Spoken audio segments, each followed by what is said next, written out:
بسم الله الرحمن الرحيم. عدنا مرة أخرى. طيب.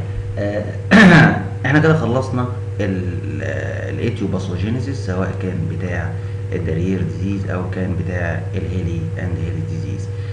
نتكلم بقى عن الدارير ديزيز بالراحة خالص كده. خلاص احنا كده فهمنا الفكرة. قلنا الدارير ديزيز ده نوع من انواع الجينو بولس ديرماتوزيس. يعني ايه جينو بولس؟ جينو يعني في جينيتك ديفكت، وبولس يعني في بليستر في الهيستوباثولوجي.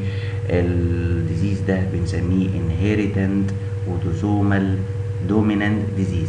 اوتوزومال دومينانت ديزيز، طبعا حكايه اوتوزومال دومينانت واوتوزومال ريسيسيف الحاجات دي نبقى نتكلم عنها بعدين. هنا اوتوزومال دومينانت ديزيز، تمام. وعرفنا ان الميوتيشن في حاجه اسمها السيركا A2 او الساكرو اندوبلازميك ريتيكولم كالسيوم AT بيز A2، والجين المسؤول عنها هو اللي فيه الديفكت، اللي هو الجين المسؤول عن السيركا A2. تمام، حلو الكلام. هيحصل ديبليشن في الكالسيوم ستورز جوه الاندوبلازميك ريتيكولم، وبالتالي الانفولدد بروتين مش هيتكون الى الفولدد بروتين، وهيتكركب جوه الاندوبلازميك ريتيكولم ويعمل حاجه اسمها الاستريس باترن، ويحصل ديفكت في الكيراتينايزيشن، وبالتالي هيحصل حاجتين: ان البروتين مش هيتكون، وبالتالي هيحصل اكانسوليسيس، والبروتين الانفولدد هيتكركب ويحصل ديفكت في الكيراتينايزيشن يعمل ديسكيراتوزيس. اذا ايه دارير ديزيز؟ احنا قدام دارير ديزيز هنفتكر كلمتين اللي هما مهمين قوي، اللي هو الاكانسوليتيك ديسكيراتوزيس. حلو الكلام. طيب، ايه اللي بعد كده؟ اللي بعد كده خلاص احنا عرفنا الجين ديفكت اللي فيها. طيب ايه هي الكلينيكال بيكتشر؟ ومش هننساها، عمر ما هنساها من النبي السينو بتاعي، ربنا يخليه لي يا رب. زي ما احنا شايفين في الصوره مثلا رقم دي ايه اللي احنا شايفينه؟ احنا شايفين ديرتي، شايفين حاجات زباله، ديرتي وورتي، عامله زي بالظبط كانها وورت. جريزي لو حسست عليها شوف ان هي بتبرق قدام عينيك اهي، جريزي ديرتي وورتي بابيولز. وزي ما احنا شايفين دي بين صدر العيانه، يبقى جريزي ديرتي وورتي بابيولز موجوده في السيبوريك ارياز. دي الكلاسيك برزنتيشن اوف ذا رير ديزيز. طيب العيان ده بيهرش، ممكن يهرش وممكن ما يهرش.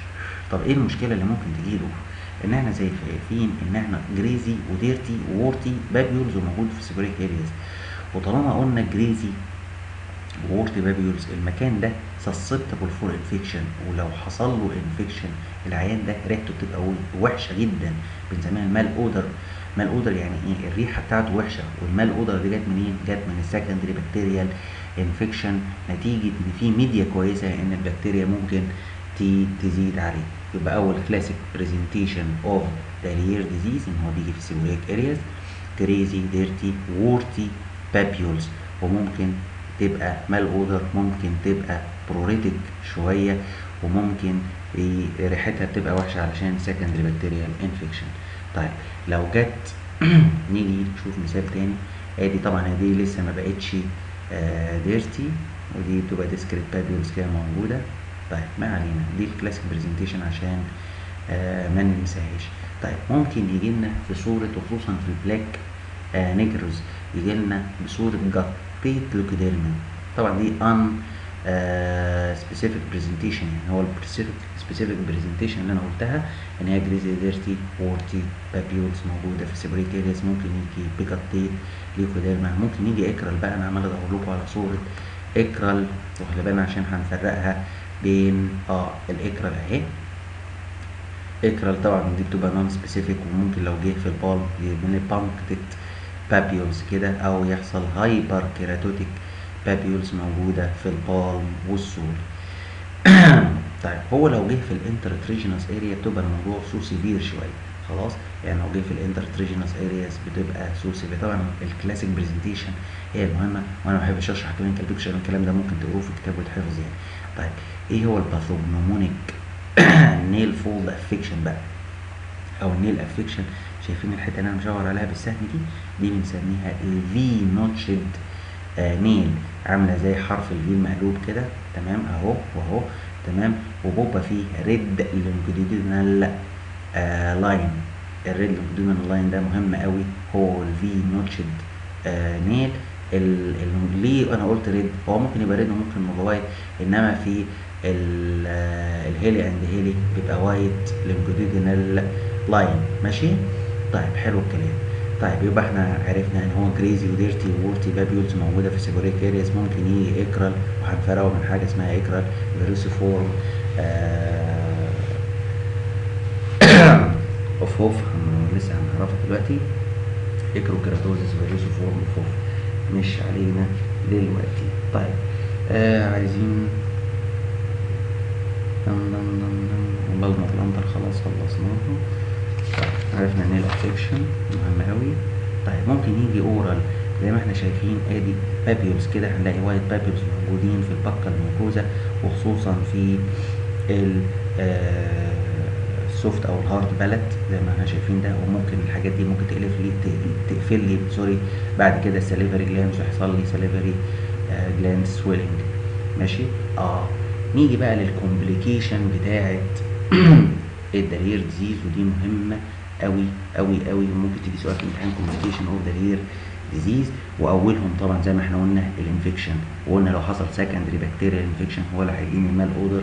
طب ممكن يجي فيرال انفكشن، ممكن يجي فيرال انفكشن. الفيرال انفكشن لو جت على دارير ديزيز بتعمل لي مرض اسمه كابوسي باريسيليفورم ايرابشن. بالراحه كده، كابوسي ده عالم، باريسيليفورم كانها بالظبط زي ما احنا شايفينها لو شفناها من بعيد هنحسها ان هي زي الهربس، سوري مش الهربس، التشيكن بوكس. تمام. وايرابشن بتيجي مره واحده خلاص. بتيجي ده عباره عن دي فيرال انفكشن، وغالبا ده الهربس سيمبلكس فيروس بيجي على الدارير ديزيز. طب الكابوسي فيروسيليفورم ايرابشن ده سبيسيفيك للدارير؟ لا. خدوا القاعده دي مني، اي فيرال انفكشن على كرونيك ديزيز يعمل لي كابوسي فيروسيليفورم ايرابشن. زي مثلا اتوبيك ديرماتيتس لو جه عليها الفيرال انفكشن، وقروها في الكومبليكيشن بتاعت الهربس سيمبلكس فيروس. لو جت على الاتوبي او لو جت على الدارير بتعمل لي كابوسي فيروسيليفورم ايرابشن.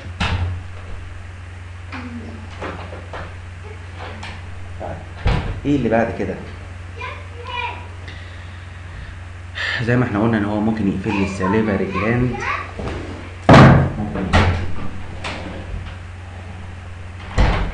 ممكن يقفل لي الساليفري جلاند ويعمل لي سويلنج. ماشي. وطبعا بتبقى بينفول سويلنج. طبعا الراجل ده بيبقى ايزوليتد. طب ليه ايزوليتد؟ بالعقل كده لو واحد عنده مرض زي ده او مرض زي ده او مرض زي ده هيطلع الشارع ازاي؟ بيحصل له كومبليت ايزوليشن جوه بيته، بيخاف يتكلم مع الناس. طبعا بيدخل بقى في حاجات تانية، ممكن يجيله اورال اوكيولار كومبليكيشن زي الكورنيال السريشن. لا قدر الله ممكن، طبعا ده كرونيك ديزيز، واي كرونيك ديزيز اي كرونيك ديزيز ممكن يتحول الى مالجنسي. والمالجنسي اللي هي ممكن تتحول هنا اللي هي السكويماس سيل كارسينوما. يبقى اهم كومبليكيشن انفكشن، سليفري جلاند سويلنج، نيورو سايكاتريك ديس اوردر، الاوكيولار كومبليكيشن هي الكورنال السريشن او مالجنت ترانسفورميشن لسكويماس سيل كارسينوما. طبعا ديفرنشال دايجنوزس دي بقى حدث ولا حرج، دي بتقراها بقى في الكتاب. طيب عايزين نعرف ايه الحاجات اللي بتزود الدارير ديزيز. طب ليه عايزين نعرفها؟ علشان مهم قوي لما نيجي نتكلم مع العيان نقول له اعمل كذا وما تعملش كذا. طيب ايه الحاجات اللي بتزود الدارير ديزيز؟ اولا الصن، درجة الحرارة العالية، السويتنج خلاص. فعلشان كده نقول للراجل معلش ما تطلعش في الشمس كتير، حاول تلبس لايت كلوسز علشان ما تعرقش، ما تتعرضش للالترا فايولت ريز، لازم تلبس كاب، تلبس نظاره عشان ما يحصلكش كورنر ارسريشن. الحاجات دي مهمه قوي. طيب ايه تاني ممكن يزود لي يزود لي الديزيز دوت؟ احنا قلنا ممكن الراجل ده يجيله نيورو سايكاتريك كومبليكيشن، يروح لدكتور بتاع مخ واعصاب، يقوم جاي كاتب له على الليثيوم. بس هو خلاص الليثيوم ده ما حدش بيكتبه. طبعا الليثيوم ده ميجور ترانكلايزر، ممكن يعمل لي يزود لي الدارير ديزيز. لقوا ان الفيميلز بري منسترال يعني قبل المنستريشن بتاعتها ممكن يحصل فلير للدارير ديزيز زيه بالظبط زي الاكني فالجاريز. وعلشان كده احنا ممكن نكتب واحنا في التريتمنت بتاعه اورال كونتراسيبتيف بيلز علشان الست دي ما يجيلهاش منستريشن، وبالتالي الدارير ديزيز مش هيجي لها. طيب الراجل ده نعالجه ازاي؟ بالعقل كده. اول حاجه جنرال ميجرز. ايه هي جنرال ميجرز؟ والله يعمل حاجه، تلبس حاجات خفيفه، ما تتعرضش للشمس كتير، اكتب له صن بلوك، خلي بالك عشان انت معرض للانفكشن فعلشان كده لازم تستخدم صابونه طبيه، تدي له بيتادين شامبو علشان ما يحصلوش الانفكشن والمال اودر اللي هتحصل. تمام. هتديله حاجات توبيكال، ممكن تديله توبيكال سترويد بس معاه ساليسيليك اسيد عشان الهايبر كيراتوتيك بابيولز دي تخف بسرعه. ممكن تديله ريتينويد، بس قالوا ان الريتينويد ده ممكن يعمل اريتيشن كتير، فمش مستحب في حاله الدارير ديزيز. ولو خلاص اضطريت انك تكتبه تديه دي افتر دي وما يتعرضش للضوء على طول، وتديله معاه alternative emollient. طيب هو ما علينا يعني. اهم حاجه في السيستميك تريتمنت، هل الايزوتريتينويد احسن ولا الاسيتريتين احسن؟ اللي هجاوب على السؤال ده انا مش هجاوب عليه، نبقى نجاوب عليه بقى في الكومنتات. ايه هو الايزوتريتينويد في السيستم؟ انا قررت ان ده سيستميك ريتينويد، الايزوتريتينويد احسن ولا الاسيتريتين احسن؟ خلاص. وممكن طبعا قلنا ندي العيان دي اورال كونتراسيبتيف بيلز على اساس ان هي ما يجيلهاش منسترويشن، وبالتالي مش هتدخل في الفلير بتاع الدارير ديزيز. طيب ممكن تديله تشيل حاجات السيرجيكال والحاجات دي. طيب خلاص بادئ الدارير ديزيز هو ديزيز لذيذ وبسيط. باختصار في في دقيقتين بالظبط انا ممكن اقوله ان هو في جين ديفكت في حاجه اسمها السيركا اي 2. الكالسيوم بيحصل ديبليشن، الكالسيوم ستورز جوه الاندوبلازميك ريتيكولم. بيحصل حاجتين، الانفولد البروتين بيتكركب عشان كده بيعمل ديسكيراتوزيس، والفولد البروتين مش هيتكون وبالتالي هيحصل الاكانسوليسيس. بلاقي سوبرا بيزال اكانسوليسيس، وبلاقي الكوربو اللي هو الكوربو اللي احنا قلناها المره اللي فاتت، والجرينز. الكلاسيك برزنتيشن بتاعته بتبقى جريزي وديرتي وورتي وبابيولز، بتبقى موجوده في السيبوريك ارياز، ممكن يجي اكرال، ممكن يجي في جطيت ليوكوديرما، ممكن الفينوتشد اريا بتاعه طبعا ده الاكروكراتوز بريسفورم فوق مالناش دعوه بيها دلوقتي كديفرنشال دايجنوزس مع الدارير. انا بتكلم بس على الكلاسيك برزنتيشن، والكومبليكيشن بتاعته انفكشن او سيريبرال جلاند سويلنج او نيوروسايكاتريك زي ما احنا قلنا، او بيتحول الى مالجنسي. والتريتمنت اهم حاجه توبيكال او سيستميك والجنرال ميجرز اهم من ده كله. طيب ندخل بقى على الهيلي اند هيلي ديزيز. طيب احنا قلنا الهيلي اند هيلي ديزيز عباره عن ايه؟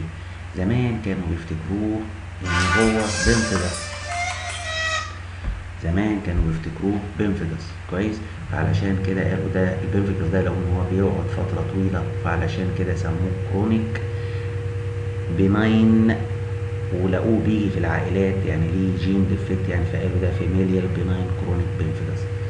فاميليال بناين كرونيك بنفيدس ده الاسم القديم بتاعه، وبعدين جه صاحبنا هيلي، وبعدين واحد صاحبه تاني اسمه هيلي، فقالوا هيلي اند هيلي ديزيز كويس.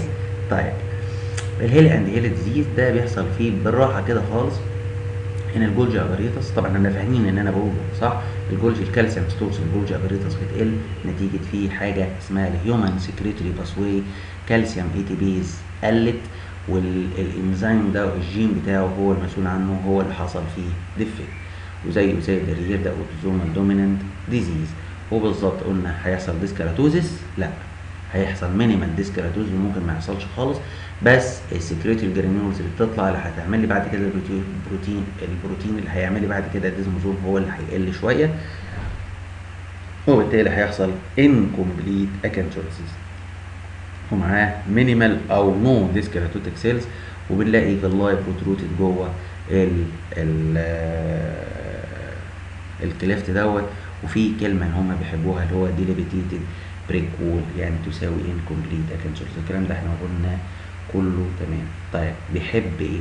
عكس، مش عكس بقى، احنا لو عايزين نقارن بينه وبين الدارير قلنا الدارير بيحب السيبوريك ارياس، ده بيحب الانترتريجينوس ارياس، يعني شايف اندر بريست اهو، هنلاقيه في الاكزيلا اهو، يعني هو بيحب يفضل الانترتريجينوس اريا. وطالما قلنا انترتريجينوس اريا، الراجل ده من كتر الاحتكاك رايح جاي بيحصل له ايروجن بسرعه، هو بيبدا طبعا بفيزيكال صغيره كده وبترابشر وبتسيب دينيوتد سيرفيس، تمام، علشان كده كانوا سموه الاول بنفيدس.